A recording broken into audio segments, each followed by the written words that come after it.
Muito bom, pessoal, bem-vindos todos. Vamos então dar seguimento às nossas conversações, desta vez dando uma espécie de uma continuidade à nossa conversa da semana passada, quando iniciamos festejando ali os 40 anos do Já, que no dia seguinte fez uma comemoração na Associação Rio Grandense de Imprensa, que lotou o auditório da ARI como eu não havia visto ainda neste século. Superlotou o auditório Dari e, consequentemente, após, superlotou o Bar Dari. Foi uma confraternização muito bonita e nela, ali, representantes da imprensa independente no Rio Grande do Sul, que era um representante do portal, do site Matinal, outro do Brasil de Fato, outro do... me refresca a memória aí, Omar. Era Matinal, Brasil, Brasil de Fato, Nonada e Extra Classe Nonada e e o, Extra Classe. e o E o Sul-21. Matinal do Sul 21. Cada um E o deles fez ali Sul-21. uma apresentação sobre os esforços que fazem diariamente para informar o público, né, de ações e de temas que geralmente dos quais geralmente a grande imprensa foge. E o Elmar, que era o anfitrião e o diretor do JA, que fazia toda aquela,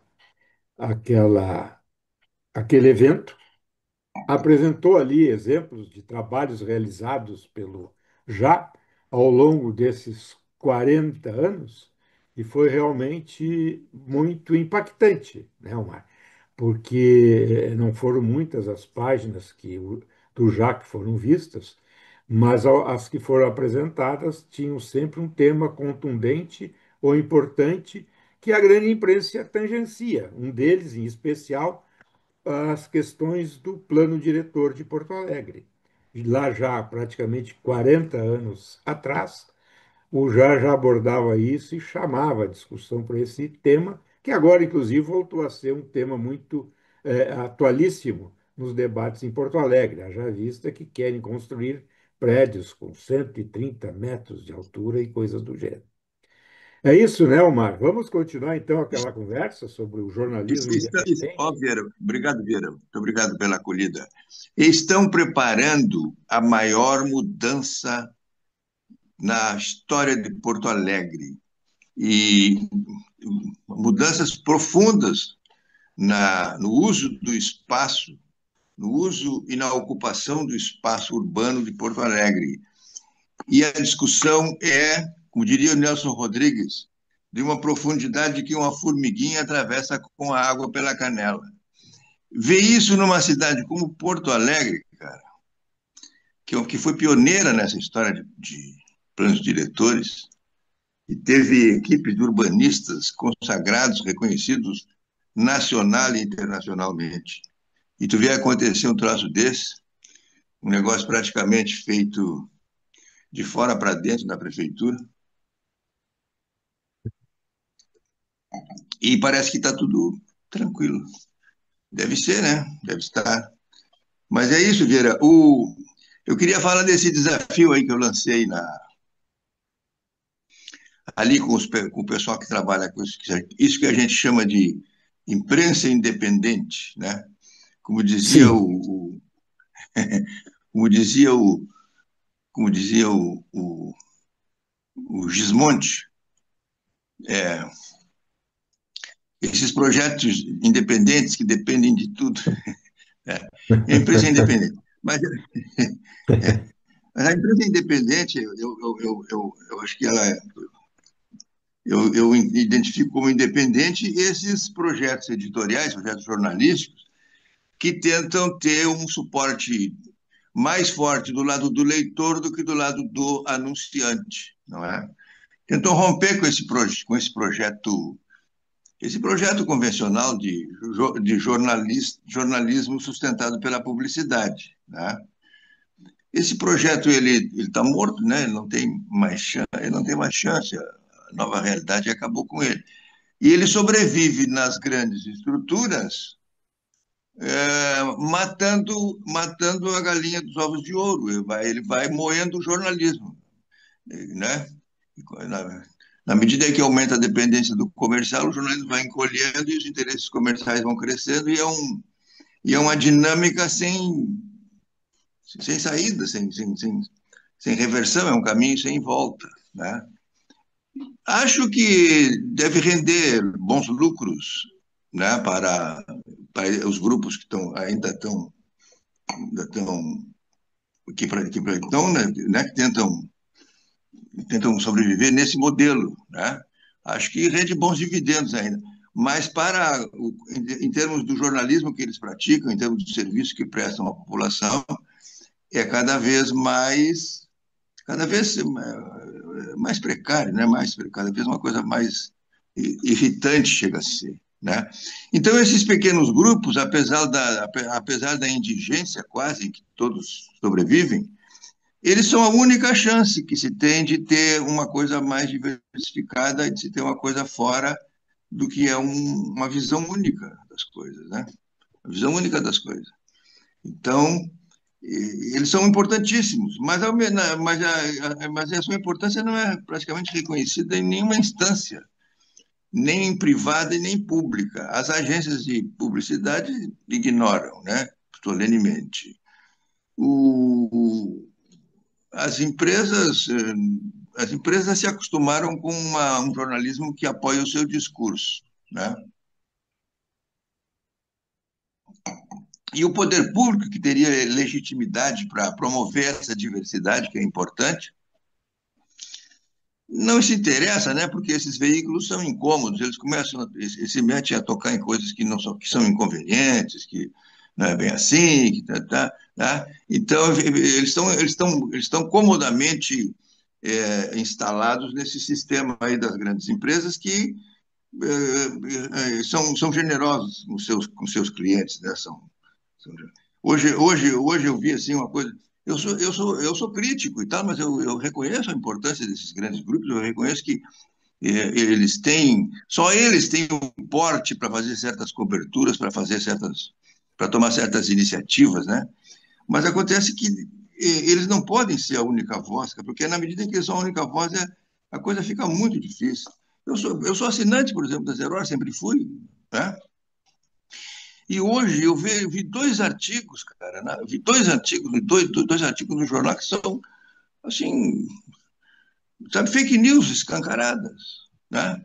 Um assinado pelo Túlio Milman, meu amigo Túlio Milman, como é?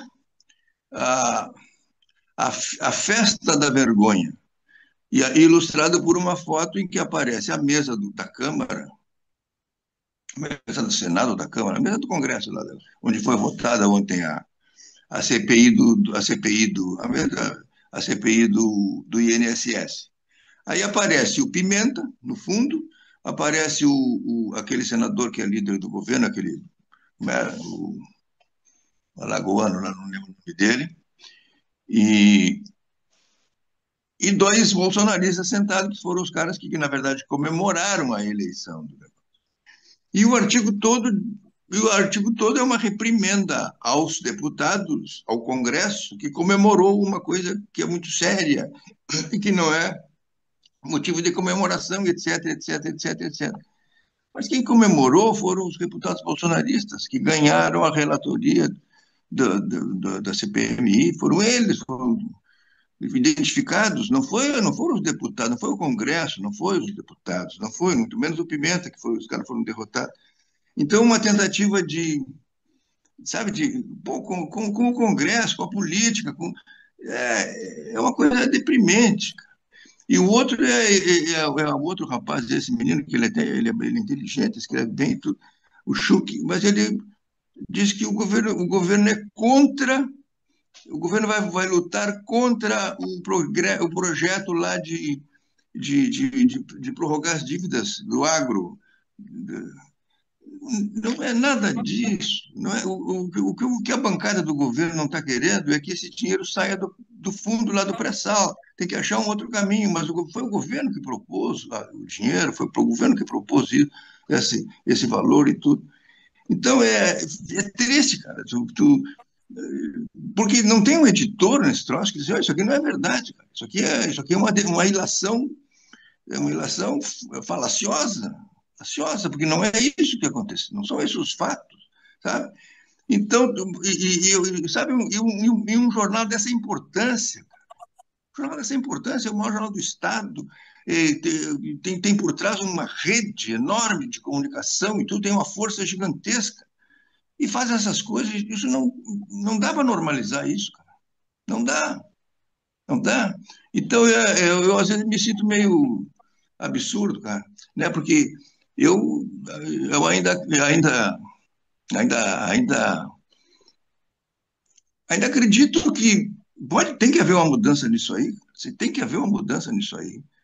É, e o caminho que eu vejo, não dá para esperar que esses grandes grupos vão tomar consciência e se tomar de valores democráticos, etc., porque isso é difícil. Mas eu acho que dá para desenvolver uma diversidade nessa área da comunicação, porque esse modelo aí é o modelo da ditadura, que continua implantado aí. Agora, esse processo, é por isso que eu lancei esse desafio lá. Esse processo é um processo que vai depender fundamentalmente dos jornalistas, sabe? O, Fundamentalmente dos o jornalistas. Elmar, eu só não sei se tu gostaria de te ouvir uma avaliação tua, é o seguinte: esse processo se deve a uma precarização da qualidade do jornalismo ou um direcionamento claro, uma opção de escolha editorial? Eu acho que é as duas coisas, Ivanildo, as duas coisas. Olha, as grandes empresas jornalísticas brasileiras, elas fizeram um negócio que até hoje eu não consigo acreditar. Quando houve a pandemia, eles cortaram as equipes. Cortaram. Aqui em Porto Alegre, a Zero Hora cortou drasticamente as suas equipes. Né? Cortaram jornalistas mesmo, demitiram e botaram em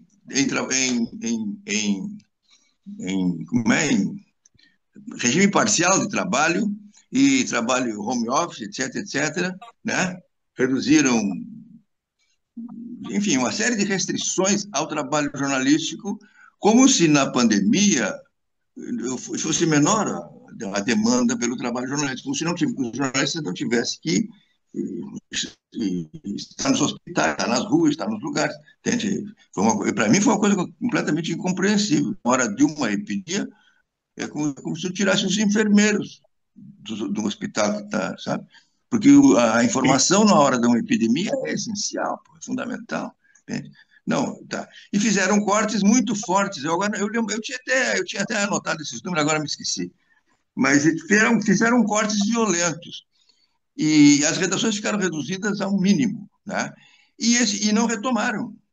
Com certeza não retomaram. Tu percebe que mesmo a Globo, mesmo o Globo, que é um jornal que sempre teve uma cobertura intensa e extensa, bastante presente, assim, mesmo o Globo, tu percebe que ele tem pouca gente, ele não tem pernas para certas coisas. E os outros, então, nem se fala, nem se fala. Então, houve corte, muito corte, houve redução dos quadros jornalísticos e houve também uma maior pressão, houve uma seleção, assim, entre os aqueles que, como diriam antigamente, os não confiáveis, aqueles que insistem ainda em não seguir certas regras e tal. Eu acho que houve isso aí. E o resultado é que nós temos, olha, eu não sei, mas eu gostaria até de consultar outras pessoas que têm, assim, que acompanham o jornalismo há muito tempo. Eu acho que a fase de hoje é uma das fases mais paradoxalmente, no momento em que o país mais precisa de informação de qualidade, porque o país está à beira de decisões cruciais, né? No momento em que a população mais precisa de informações de qualidade para tomar decisões, ou para respaldar decisões, ou para refutar decisões, é mais precária, a mais precária a ração informativa que é fornecida para ela é mais precária. A pauta é estreita, é limitada, a qualidade, o grau de qualidade dessa pauta, da maneira como essa pauta é realizada, é bastante baixo, e ainda essa pauta contém um grande grau, grandes níveis de manipulação, tá? De manipulação. E eu acho isso uma coisa que para o país vai ser danoso, vai ser muito danoso. Hoje a imprensa, eu já falei isso várias vezes, a imprensa tenta manipular, ela tenta influir nas eleições do ano que vem, visivelmente. Quando, pelo que eu aprendi, o papel dela deveria ser contribuir o máximo possível com informações confiáveis para que a população possa decidir. Nós vamos viver um momento crucial no ano que vem. Já estamos vivendo agora e isso vai se acentuar de uma maneira muito violenta, de uma maneira que a gente não pode, a gente talvez não tenha condições de imaginar, né? Então eu vejo, mas essa irresponsabilidade, essa coisa assim, que eu não sei como é que vai ser, como é que vai ser resolvido. Então, as minhas iniciativas nesse sentido, a minha capacidade, a minha possibilidade hoje são bastante limitadas, né? Mas eu procuro pelo menos não ficar calado e fazer essas provocações, né? E eu tinha todos os motivos para sair fora, parar com esse negócio de jornalismo, mas não adianta, né? Essa é a coisa que eu fiz até agora. E nesse momento, como diz aquele samba do Moreira da Silva, né? Como pode um pistoleiro aposentado comprar um sítio e querer criar galinhas, né? Então, é isso aí. Agora nós vamos fazer outras reuniões, vamos ver, porque uma das dificuldades desses grupos também, e a gente viveu isso, né, Vera, no tempo da Cojornal. A gente conseguiu, a Cojornal era um catalisador que não competia com nenhum grupo. E ela, de certa forma, ela se aproximou de quase todos os grupos, né? E todos os grupos contribuíram com o Cojornal, né? Mas ela não Sim. conseguiu produzir uma sinergia entre que esses grupos conseguissem se unir e fazer coisas em comum, né? E logo depois se baixou a repressão, estaria a coisa. Eu acho que se aquele processo tivesse tido continuidade, nós teríamos uma mudança muito forte. Bom, não foi por acaso que ele foi desmontado por um projeto de desmonte, né? Eu acho que a Cojornal era uma catalisadora, ela não se colocava como competidora dos outros grupos, e os outros grupos colaboravam com a Cojornal. Então, aí ela, de certa forma, unia, era o que faltava para aqueles projetos adquirirem um certo porte, né? Já tinham adquirido uma certa relevância e tudo, mas eles poderiam ir muito longe, A sinergia que existia era muito forte. E eu acho que hoje nós temos uma situação semelhante, assim, em termos de falta de informação. O que tinha naquela época? Naquela época tinha uma sociedade já convencida de que tinha que sair do regime militar, tinha que achar uma saída para aquele negócio aquilo não estava funcionando, aquilo estava virando uma coisa, uma luta de poder, uma luta interna de poder com barbaridades acontecendo. Então a sociedade já sabia que tinha que sair daquilo, né? Então foi o que fez com que esses pequenos veículos ganhassem espaço e ganhassem relevância.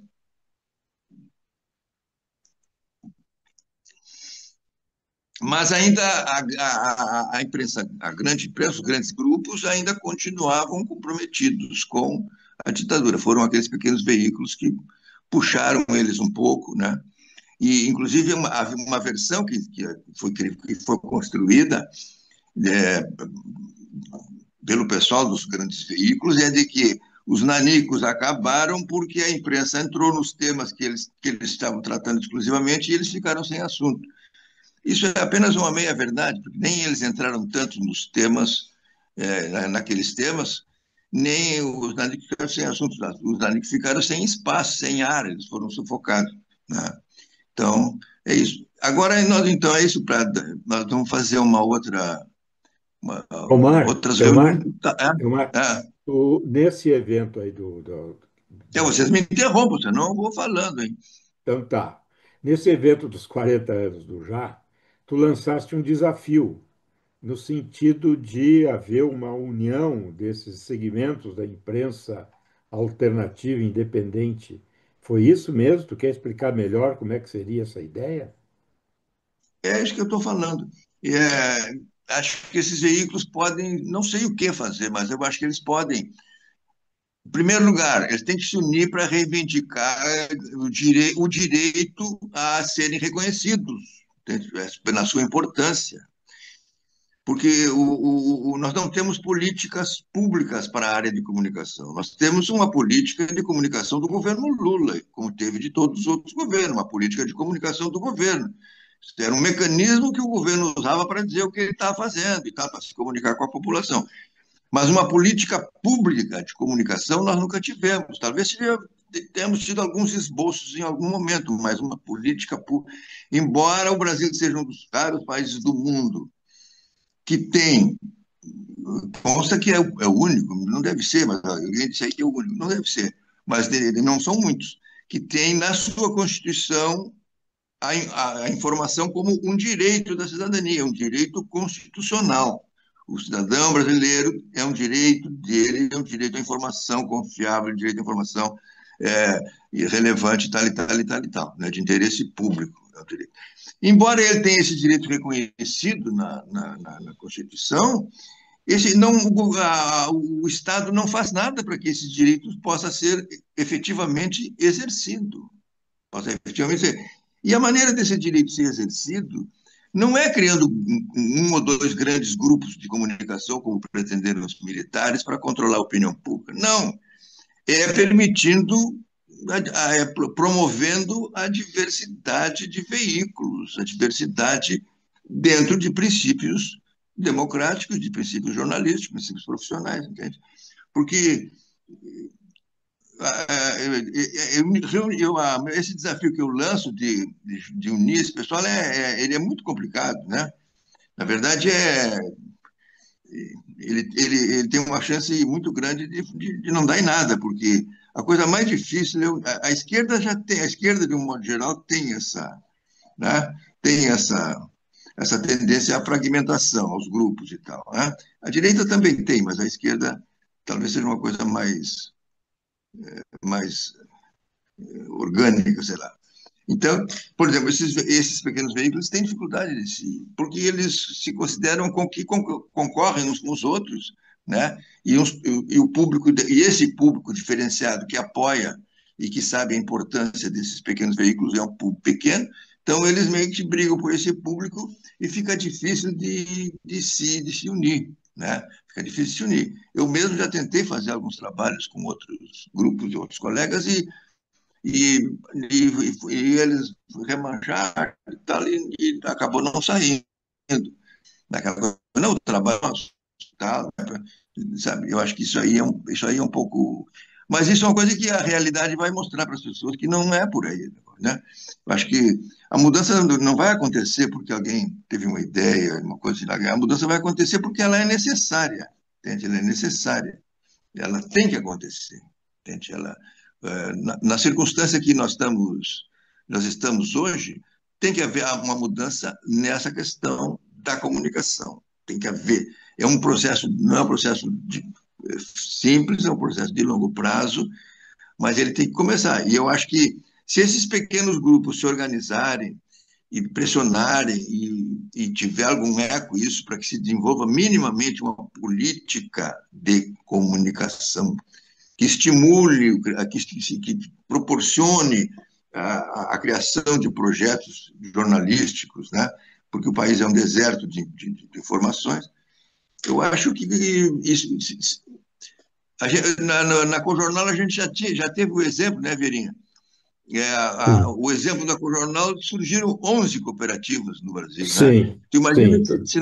tu imagina que se não tivesse havido aquela repressão toda em cima da Cojornal e de outros grupos, tu imagina que seria, que desenvolvimento poderiam ter esses projetos, né? É Poderia verdade, ter provável. poderia ter provavelmente transformado a teríamos. imprensa brasileira, né? Ter tido Provavelmente. uma grande influência no cenário geral, né? Eu acho que hoje, de certa forma, estamos de volta a isso, né?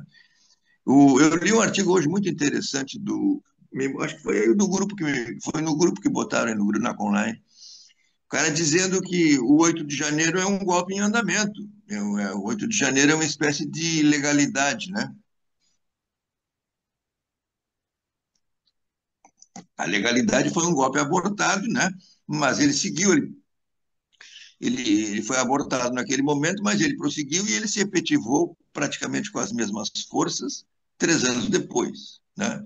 E o 8 de janeiro está aí, né? Foi frustrado, foi fraudado por uma reação inesperada do próprio governo, mas ele está aí como um fantasma, né? Ele está aí como um fantasma. E com essas pressões e esse cenário internacional extremamente desafiador, não é? O, Acho que o Brasil nunca teve uma posição no cenário internacional como tem hoje. Acho que nunca, em seus 525 anos de história, nunca teve uma posição no cenário internacional como hoje, no sentido de ele é um peão nesse tabuleiro geopolítico mundial, né? Ele dentro desse modelo dos BRICS, né? Desse modelo dos BRICS, o Brasil é uma coisa decisiva, é uma coisa decisiva. E com isso ele se coloca num confronto com os Estados Unidos como nunca houve, né? Então tudo isso é novo, tudo isso é extremamente desafiante, não é?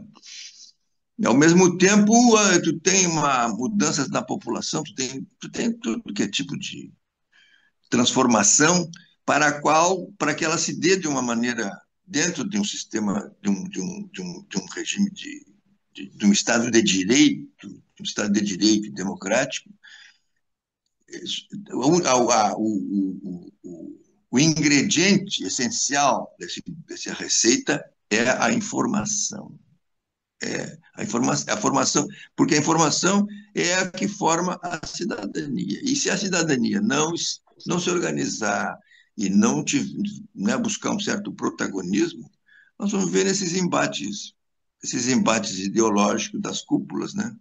E manipulando os demais. É isso. Citaste a legalidade. Hoje, Elmar, completam-se 64 anos que o governador Leonel Brizola requisitou a Rádio Guaíba para É, transformá-la como a líder da Rede Legalidade. E foi a da rede de forma legalidade. encontrada, né, para divulgar as informações que o governo considerava relevantes e que os veículos convencionais não estavam observando, Transmitindo. Não estava transmitindo. não estavam transmitindo. Então, hoje é É, um dia, de alguma forma, histórico do ponto de vista da informação. sim. Então, Mas foi preciso um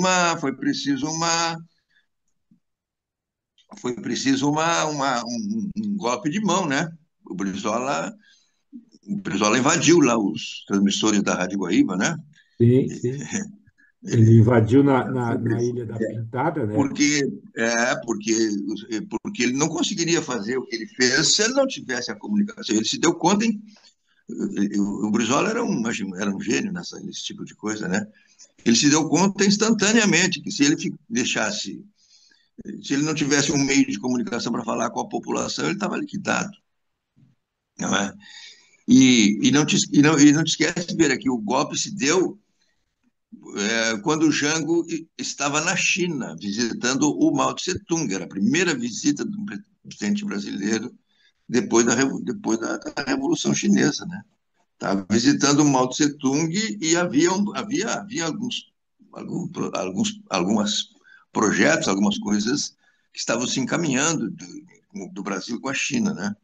Então, e isso contrariava muito certa parte do establishment brasileiro, contrariava muito. Tanto que aproveitaram a ida dele lá para dar o golpe, né?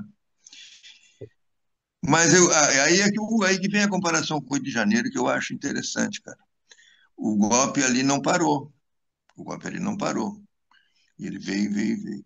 E eu acho que agora também ele não parou. Embora, embora talvez ele não tenha condições de contar com as Forças Armadas, mas hoje eles têm outras forças, né? As forças golpistas têm outras forças, talvez muito mais sinistras, mas tem. E o debate no Congresso Nacional está muito viciado, né? Mas esse assunto, por exemplo, da questão de uma política pública de comunicação, passa ao largo nos debates. Não, não transita, não transita, não Entende? transita. É que, por exemplo, aí Vieira, aí mais uma questão mais uma questão da imprensa, do jornalismo, né? Porque a tal polarização, ela é uma coisa que tem que se relativizar, né? Porque, na verdade, ela é uma pauta que vão em busca dos fatos para comprovar a pauta, entende? E geralmente o jornalista, quando ele parte de uma pauta e ele vai atrás dos fatos para comprovar, normalmente ele consegue, às vezes à custa dos fatos, mas ele consegue, entende? E eu vejo isso, a pauta da polarização, né? Como se houvesse a pauta da polarização é construída de repente ela se torna realidade. É a coisa mais importante é o embate ideológico. Existe o embate ideológico no Congresso, sempre vai existir, mas o grau de importância, e não há outra pauta, né? Sabe? Eu não vejo uma polarização, eu vejo um embate de um grupo que tem um grupo que tenta se confundir com todo um segmento, né? Um grupo que é o do grupo bolsonarista que está ficando isolado de grupo e busca se confundir com o resto e é um grupo muito barulhento, né? Mas não vejo que haja uma disputa polarizada, polarizada. Qual é o outro polo? O Bolsonaro, o outro polo? Sabe? Não sei, acho que é uma coisa meio forçada que não ajuda em nada. Ao mesmo tempo, temas cruciais para a população, temas decisivos para a população, não são sequer tocados. Tu vê, agora essa CPI aí do INSS. Cara, quando surgiu, quando foi divulgado o relatório da investigação que a Controladoria Geral da União fez e que constatou a fraude, eu obtive pela internet a íntegra desse relatório, li, e o relatório citava que essas queixas já vinham na internet há muito tempo. E aí eu entrei na internet e busquei esses negócios de aposentado. Rapaz, vieram milhares de coisas, milhares de coisas, milhares de coisas. Esses sites de defesa do consumidor tinham milhares de reclamações.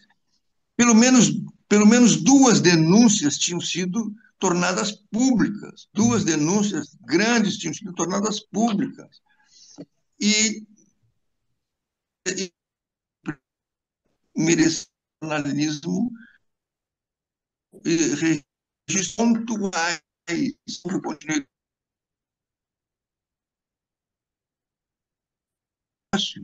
Aí eu li esses relatórios todos, li essas coisas na internet, li tudo. Depois que estourou o negócio, o que se percebia lendo o noticiário é que a imprensa não conhecia absolutamente nada do INSS.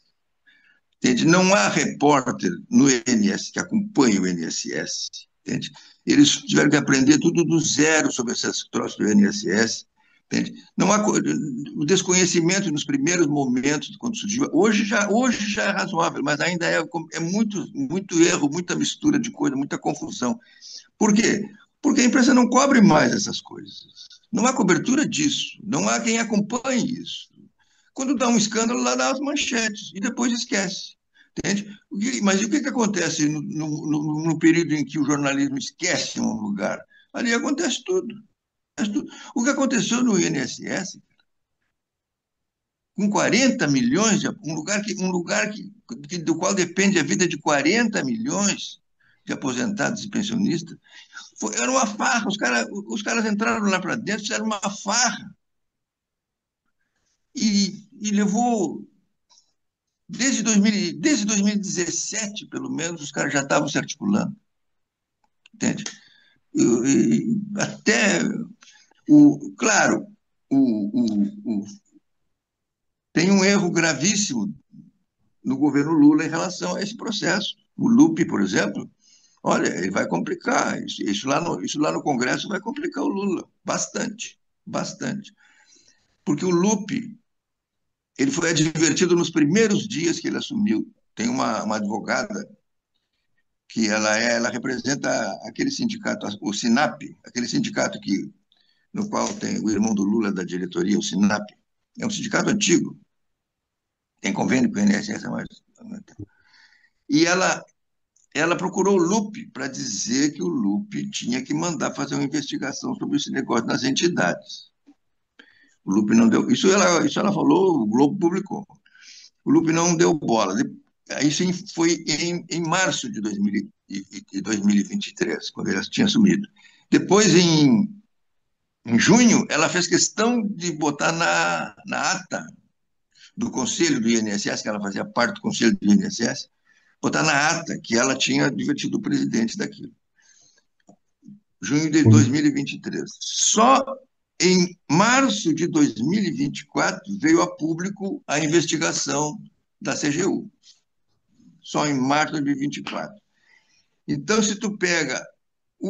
A jogada toda foi armada, começou a ser armada em 2017, mas ganhou fôlego em 2019 no governo Bolsonaro. Ganhou fôlego no governo. Ali começaram a ser estabelecidas as entidades, criadas as entidades e estabelecidos os mecanismos internos através de portarias e não sei quem, não sei o que lá. Criaram uma legislação toda, né? Afrouxando os controles e tudo. Desmontaram a Dataprev, por exemplo, que fazia a parte de informática do INSS, né? Queriam privatizar a Dataprev, precarizar a Dataprev, isso facilitou muito. Mas, enfim, montaram esses... Outro dia o presidente do INSS disse que tem mais de 300 mil agentes pelo país fazendo coisas com o INSS, arrecadando aposentados e tal, para fazer empréstimos com o INSS, empréstimos consignados. É um mar isso aí, né? Mas aí começou em 2019. Em 2019 começaram a operar as entidades. 2020 cresceu, 2021 cresceu, 2022 deu um salto. E 2023 e 2024, nesses anos em que o Lupe não fez nada, duplicou o volume. Então, esse gráfico vai ser mostrado na televisão e vai ser difícil de explicar. Porque tu vai pegar o gráfico, ele vem assim, vem subindo, mas vem numa linha de ascensão assim, né, regular. Aí ela faz assim, dá um pico. É os 2 anos do governo Lula, entende? Então, vai ser difícil explicar que isso resulta de uma armação feita lá atrás, principalmente sabendo-se que o ministro foi informado do que estava acontecendo. Essa bronca, tu vai ver, isso aí vai pesar, porque o Lupe fez... Se o Lupe tivesse tomado providência quando soube do assunto, ele tinha garantido a reeleição do governo Lula. Tinha descoberto o maior esquema de fraude jamais feito no Brasil, pegaram, não sei o número certo agora, não sei, mas 3 milhões, era 6 milhões, parece que não foram 6, né? Os lesados mesmo foram 3 milhões. De qualquer forma, é uma fraude que envolveu 3 milhões de pessoas, né? Uma fraude continuada, né? Então, é um troço que espantou. E isso, né? Esse assunto, e ele continua merecendo ainda informado. A informação sobre ele ainda é bastante. Elmar, Fala. Elmar Bones e Vanira aqui na. Você abordou, você abordou aqui em três momentos um problema sério, gravíssimo da nossa imprensa, né? Um é essa coisa da própria imprensa independente, que tem dificuldades econômicas financeiras, que não, né, para fazer o seu trabalho. Você abordou essa questão da pandemia, que você tem absoluta razão, né? A pandemia foi um momento em que o mundo parou, né? O Brasil também parou, a economia parou. Sim, E, não teve o jornalismo que foi apurar o que estava acontecendo em todos os segmentos não é só a questão da pandemia da doença, mas todos os segmentos da economia, da vida das pessoas, do cotidiano, das estruturas de produção, etc., das consequências de você parar uma estrutura de produção do ponto de vista de abastecimento, etc. E você fala hoje da situação do pós, que hoje essa coisa da imprensa, de fato a imprensa hoje ela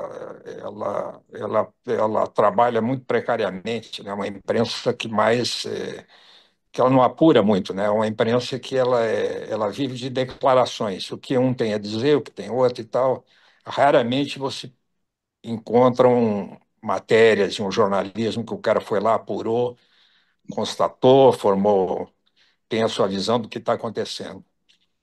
Isso tudo me passa a impressão que o problema disso tudo embora o cidadão tenha direito à informação, o nosso modelo de financiamento da imprensa privada no Brasil, ele foi para o brejo.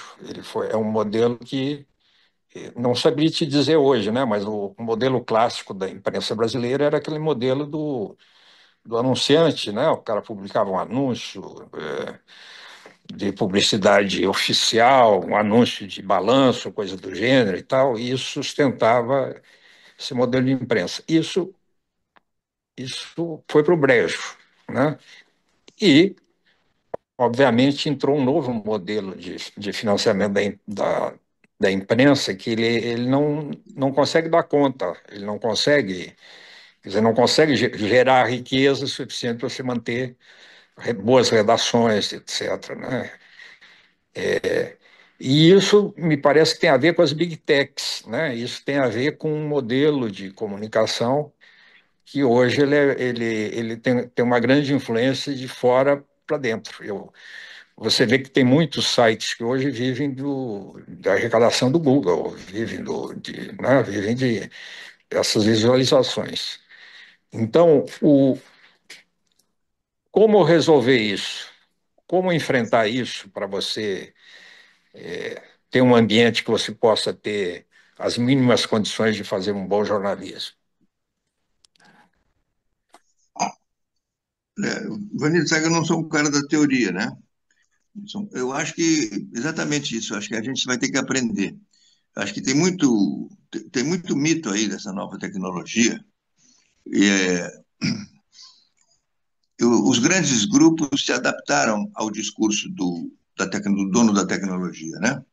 O discurso do dono da tecnologia é esse: tudo mudou, agora é assim, o impresso acabou e tal, e tudo vai acontecendo como eles preveem, né? É, tá, isso no primeiro momento é inevitável, né? Porque a novidade é tanta que ela meio que abarrou o entendimento das pessoas, né? Mas com o tempo vai se depurando e as necessidades vão aparecendo. Uma necessidade que vai aparecer, que já é uma demanda, que assim, é essa coisa de uma informação menos manipulada, não é? Menos manipulada. É, porque o, não tem como uma sociedade como a sociedade brasileira, que é uma sociedade diversa, não tem como ela enfrentar os seus desafios, as suas mudanças, e entender e, e agir dentro dessa realidade sem informação. Tem que ir como manada, ser levada para cá, ser levada para lá. Eu acho que isso não se realiza, entende? Eu acho que isso talvez seja seja o ideal desses grupos de alta tecnologia, né? Se conduzir para lá, para cá, para cá. Mas isso não se realiza, e principalmente num ambiente democrático, onde há liberdade de organização, onde há liberdade de opinião. Eu acho que isso, em um determinado momento, funciona, mas vai haver uma reação a isso. Está havendo uma reação a isso, né? Está havendo uma reação a isso. O negócio do Google. O Google é uma ditadura terrível, né? Por exemplo, no site do Já, a gente não bota os anúncios do Google. Porque os anúncios do Google é uma confusão. O anúncio do Google só confunde o leitor. Tudo pegadinha. Veja com quem está casado hoje o fulano, sabe? Se você não vai acreditar com quem hoje está vivendo o Beltrano, sabe? Como é que eu vou botar isso num site que eu estou tentando passar informações para as pessoas, coisas sérias, coisas apuradas, coisas. Como é que eu vou botar isso ali? As pegadinhas no final que se mistura com tudo. Não boto, porque tu está criando uma confusão. Isso para o leitor mais esclarecido, ele percebe, mas para o leitor menos esclarecido, ele mistura tudo, entende? Então, não, não. Outro dia eu estava no site 247, o 247. Tinha oito fotos do Bolsonaro na capa do 247. Tudo matéria contra o Bolsonaro, mas as fotos eram do Bolsonaro. Quer dizer, eles não entendem nada de semiótica, né? Pô? Bota a foto do cara em 8 notícias e é o cara mais importante do Brasil, pô. Por mais que tu esteja falando mal dele, o cara que passa os olhos ali, pô, como esse cara é importante, é o cara mais importante do Brasil. Tá? É um troço assim que e esse noticiário do Google isso é uma, ele é uma confusão. Ele semeia a confusão. Tá? E o Google te impõe um noticiário, se tu tem um celular, ele te impõe um noticiário dele que ele faz uma seleção de notícias. E muitas são fake news, são nítidas fake news. E o que a gente pode fazer contra isso? Nada, nada, nada. Outro dia eu recebi um aviso do Google que uma matéria do site do Já foi retirada de circulação em todos os circuitos da Europa. Aí dava só o título da matéria. Este post foi retirado do circuito. Aí eu fui saber o que era. Era uma matéria sobre a Operação Zelotes, que é baseada num press release do Senado. Baseada num press release do Senado. Tirou porque envolvia, a matéria citava duas indústrias alemãs e uma italiana, alguma coisa assim, e essas indústrias alegavam que não havia comprovação do que se dizia contra elas e que, portanto, aquele post era indevido. E o Google simplesmente, sem consultar ninguém, sem nada, só me avisou, suprimimos esse post do seu. E até hoje eu não consegui, sabe, não consegui nenhum canal para saber por que eles tiraram. Entende? Isso que eu estou falando eu deduzi, porque eu fui ver, tinha o nome de empresas europeias e tal, eu deduzi que essas empresas devem ter reclamado na justiça lá, e a justiça. E o Google simplesmente tira, e não me dá nenhuma explicação. Ele tira, entende? Tira fora. E uma matéria baseada na informação oficial, uma informação do Senado brasileiro. E, ao mesmo tempo, ele manda, no noticiário que ele bota no meu celular, ele manda um monte de fake news para mim, e eu não tenho para quem reclamar. Né? Não tem para quem reclamar. Então, claro, para eles esse sistema é um alto negócio, né? Mas para a população, para a sociedade, é um absurdo. Isso é uma coisa que não. Vai ter que, em algum momento, vai ter que haver uma reação a isso, né? Vai ter que se relativizar isso aí. Não é possível assim. É que esse é o grande nó da tentativa de regulação das big techs, né, Omar, dessas informações no meio digital. Porque, em certo momento, a preocupação que existe é que estas grandes, Google, Meta, Facebook, o X, o- vão elas acabar determinando o Alô? que que pode e o que que não pode ser publicado. né? Então, elas vão acabar Sim, exercendo uma espécie de censura, dependendo da ótica que se vê quando uma informação é publicada ou retirada. sim, sim, sim, sim. Bom, a regulação não tem dúvida, né? Não tem cabimento, não tem nada que não tenha de um troço que não necessite umas regras, né? Qual é as regras desse negócio? As regras são essas, isso aqui pode, isso aqui não pode. Tem que ser assim, tá? Tem que ser assim. Mas eu acho o seguinte, que o grande antídoto contra a desinformação e contra a manipulação e contra a fake news é a informação. É a informação correta, que ela é possível de ser apurada e ela é verificável, entende? Agora, tu tens que ter os meios para apurá-la, tem que ter os meios para torná-la pública, né? E tem que ter, inclusive, os meios para defendê-la como informação verdadeira, né? Então, por isso que eu digo, se esses pequenos grupos se unissem, eles hoje são muito débeis, né? Muito precários, mas se eles se unissem minimamente, eles adquiririam uma sinergia muito forte. Há muitas coisas que eles podem fazer em comum. Em primeiro lugar, é uma mobilização política para cobrar, para cobrar, sabe? Tem que haver. Gente.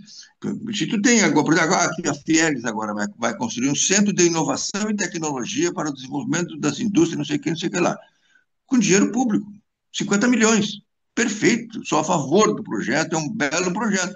Mas por que não pode ter um pequeno grupo de jornalistas, uma pequena empresa de comunicação, não pode ter acesso, nem 50 milhões, mas 500 mil, 600 mil, para desenvolver um projeto? Por que não tem um programa para isso? Para criar jornais de bairro, para criar sites de bairro, para criar. Por que não? Qual é o problema? Entende? Porque não interessa. Não interessa. Entende? Mas É, por um lado, né, Omar? Por um lado, realmente, o sistema não interessa, mas de outro lado, tem essa falta de organização e de coesão desses entes envolvidos, né?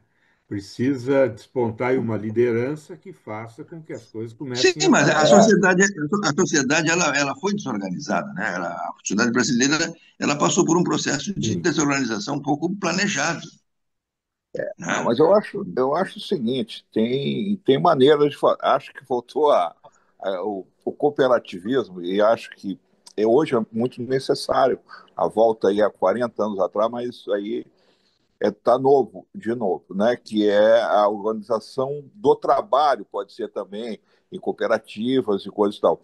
Mas essa questão do financiamento e até em busca de uma política para isso, quer dizer, não pode esperar pela política, até porque tem que se dizer qual é a política que se quer, e ninguém sabe dizer Sim, isso, né?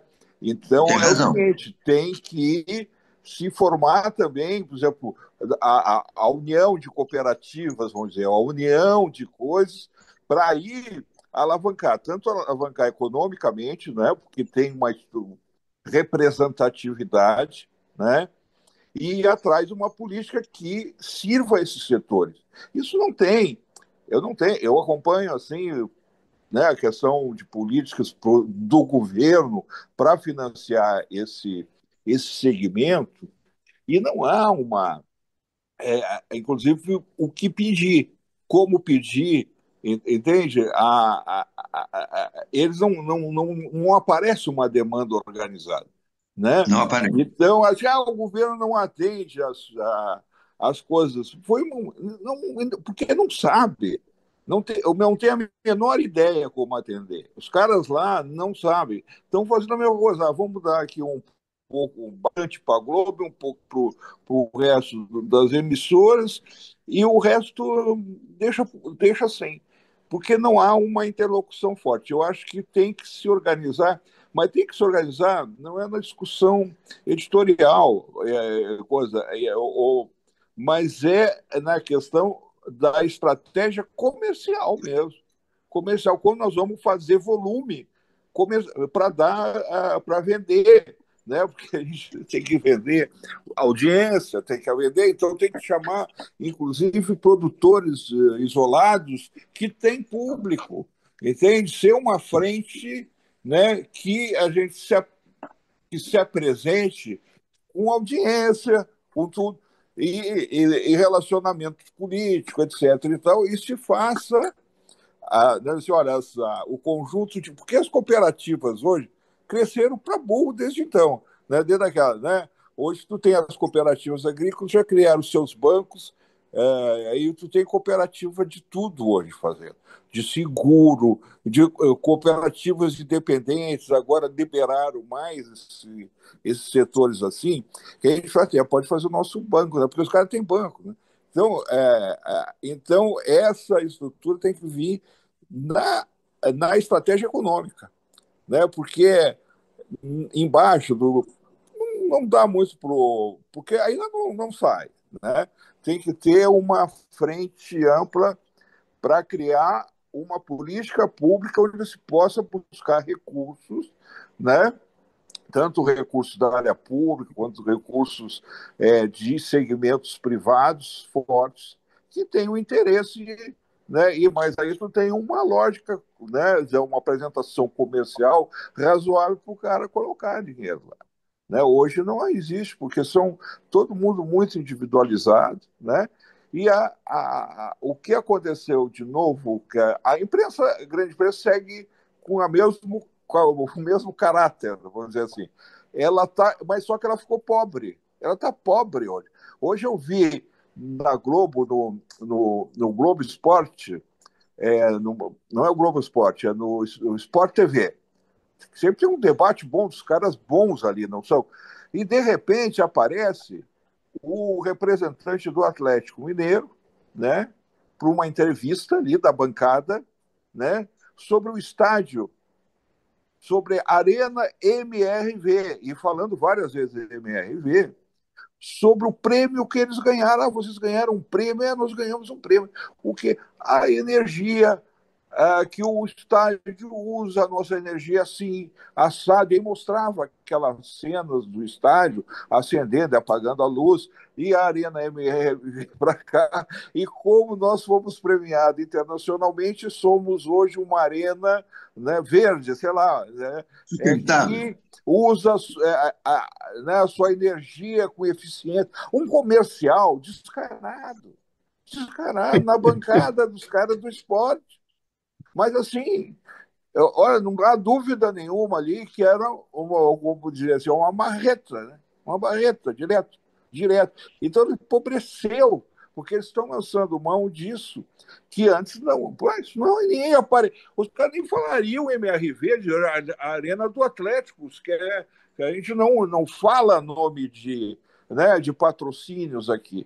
No ar hoje está assim, hoje foi vários minutos, né, do jornalismo num ambiente promocional. Bom, isso era só um exemplo que eu vi, casualmente vi hoje. Agora, está a pobreza. Quem está intermediando dinheiro, né, também são as assessorias de imprensa hoje, que mudou muito. Hoje tem uma intermediação aí de conteúdos financiados e tudo e tal, via assessorias de empresa. Sempre houve isso, mas não no volume que há hoje. Entende? Hoje, além das agências de publicidade, também é isso. Então, resumindo, eu acho que a discussão, e tem que ter, é empresarial mesmo, é criar uma estrutura com essa mentalidade de como nós vamos nos reforçar para ter força a nossa força comercial de venda, né? E para ter uma liberdade editorial. Bom, é isso. Assim. Eu acho que a organização na forma de cooperativa ela é muito atual. Sim, Ela sim. é muito atual. Ela Ela é muito, voltou. ela é muito atual, né? Principalmente na nossa área. Principalmente na nossa área, porque ela atende um requisito essencial que é o controle da informação pelos os cooperativados, né? Pelos produtores Então, dela. pelos produtores da informação. Essa parte é essencial.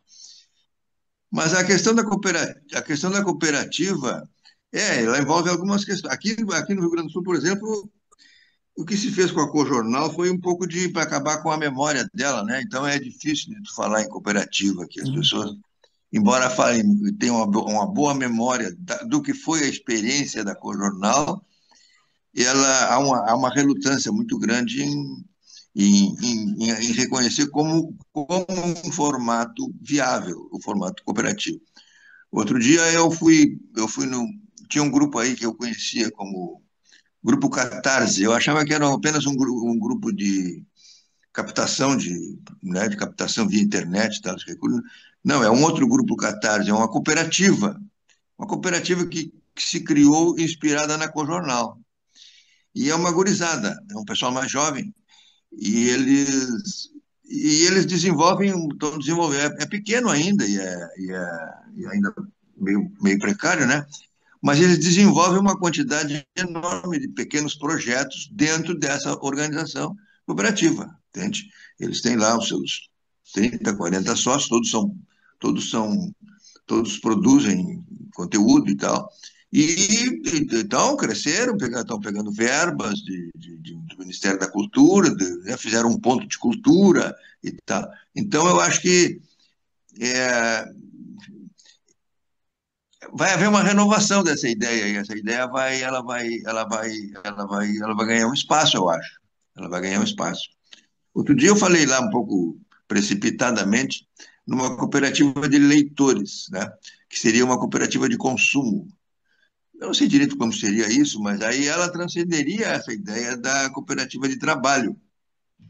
Poderia ser associada à cooperativa de trabalho, não sei. Mas,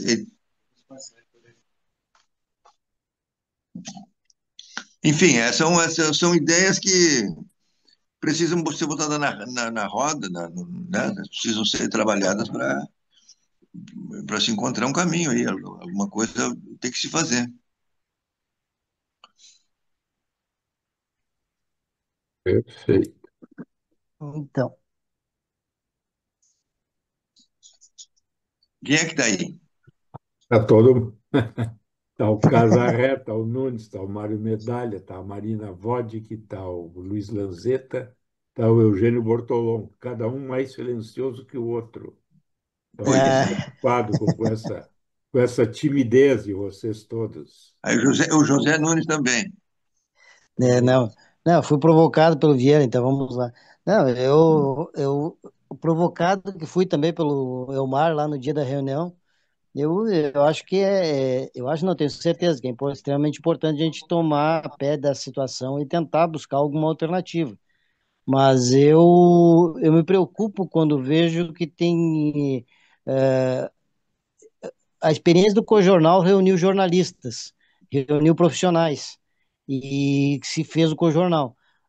Agora, essa ideia é reunir já empresas que estão consolidadas, que já estão, esses pequenos veículos mesmo da a mídia alternativa, eles já estão consolidados. Então, eu vejo uma forma bem mais difícil de fazer essa convergência. Mas, enfim, eu acho que o Elmar, como deu o pontapé inicial, eu acho que é por aí, a gente tem que tentar de alguma forma. Eu comentava com o Elmar que a minha ideia, antes de encerrar o meu período como presidente da ARI, era de se criar uma fundação. A fundação que seria, na verdade, um guarda-chuva, que seria uma mantenedora da ARI, e poderia também ser uma mantenedora dessa, digamos assim, um incentivador para essa mídia alternativa, né? Apesar de, claro, a ARI representar todos os veículos de comunicação, todos os profissionais, mas daria para a gente tentar ter um eixo dentro dessa fundação para fomentar os veículos os veículos alternativos e a gente buscar recursos não só através de projetos aqui em nível nacional, mas que com a fundação a gente tem possibilidade de buscar, inclusive, internacionais, né, de relações internacionais, que querem, enfim, que querem essa mídia, digamos, que ela seja uma mídia mais abrangente, né, não ficando apenas com os grandes veículos. Então, eu vejo que, de repente, isso pode também ser uma alternativa. O irmão do Flávio já apresentou uma proposta já de estatuto e a gente está tentando aí articular nesse sentido. E a gente tentar criar essa fundação. Pode ser que a gente consiga, de repente, pensar em algo aí que possa facilitar e outra alternativa é a questão da taxação das grandes plataformas. Isso eu acho que o governo vai ter que colocar em prática e daí, quem sabe, uma fundação com um guarda-chuva viesse também recursos que a gente pudesse repassar para os pequenos veículos. Porque a gente tem aí exemplos. A própria Adjori. A Adjori está falida praticamente. Tá, o prédio lá foi a leilão, enfim, tá uma situação bem precária. Agora mudaram a direção. Até o novo presidente, a gente tem conversado bastante, que ele, quem sabe, até ocupar uma sala lá na própria associação, na própria ARI. A ADI é uma entidade que o Vieira conhece bem, que tem o Eládio que está sempre no comando ali, mas os recursos também são bem escassos, dependendo dos recursos do Estado. Então, eu acho que uma fundação, se a gente tentar nessa alternativa da associação, buscar e criar essa fundação, pode ser que a gente consiga aí alguns recursos que não sejam esses mesmos recursos que a gente tá lutando no dia a dia, né? É o que eu penso. Essa ideia de criação de uma fundação é uma belíssima ideia, Nunes. Exatamente porque ela tem uma certa potencialidade, maleabilidade para a captação de recursos a partir de projetos, né, que venham a ser desenvolvidos, todos, claro, voltados para essa área da comunicação. Acho bastantemente oportuno mesmo uma ação nesta direção. Parabéns aí para ir por essa ideia e trazer players convergentes, como a Ari, perdão, como a Dijori, como a DI, né, e outras organizações do gênero, pode ser muito bem mesmo, com os pontos de apoio de sustentabilidade da ideia. Sim. Parabéns. Eu acho que não, uma coisa não, nada se exclui, né? Eu acho que vai ser um conjunto de iniciativas que vão, que a gente vai tentando, e umas vão se desenvolver, outras não, umas vão avançar, outras não. Mas eu acho que comporta muitos caminhos, comporta muitas soluções essa encruzilhada que a gente se encontra, né? Acho que essa ideia da fundação é uma ideia pertinente, a ideia de uma cooperativa também é. Agora tem que, né, como dizia o Paixão Cortes, tem que debulhar. Tá bom. Eu só queria dizer uma coisa assim para encerrar. Eu estou empenhado agora, meu empenho agora nesse momento é, é devolver o jornal já a propriedade coletiva, a um grupo, né? Porque o já ele começou com um grupo e ele foi uma cooperativa informal durante todo o tempo, né? Mas como eu já tinha um certo trauma na cooperativa dos jornalistas, que tinha 400 sócios lá e tal, sempre foi um grupo limitado. Mas chegamos a ter 7, 8 sócios e tal, e um formato de limitada. Mas sempre foi um grupo, sempre foi um colegiado, e a operação dela sempre foi assim, nos moldes cooperativos, de discussão, de todo mundo participando e tal e tal. Né? Mas pelas circunstâncias que foram se desenrolando aí, acabou que o Já ficou comigo. Hoje eu sou o único proprietário. Inclusive, para operar, tive que criar uma empresa individual, né? Uma MEI. Né?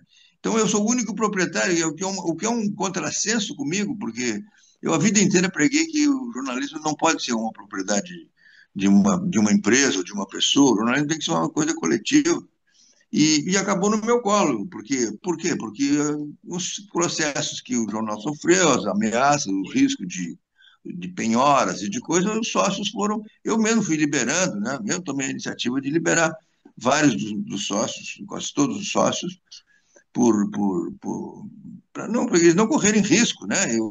Na verdade, eu assumi tudo isso aí.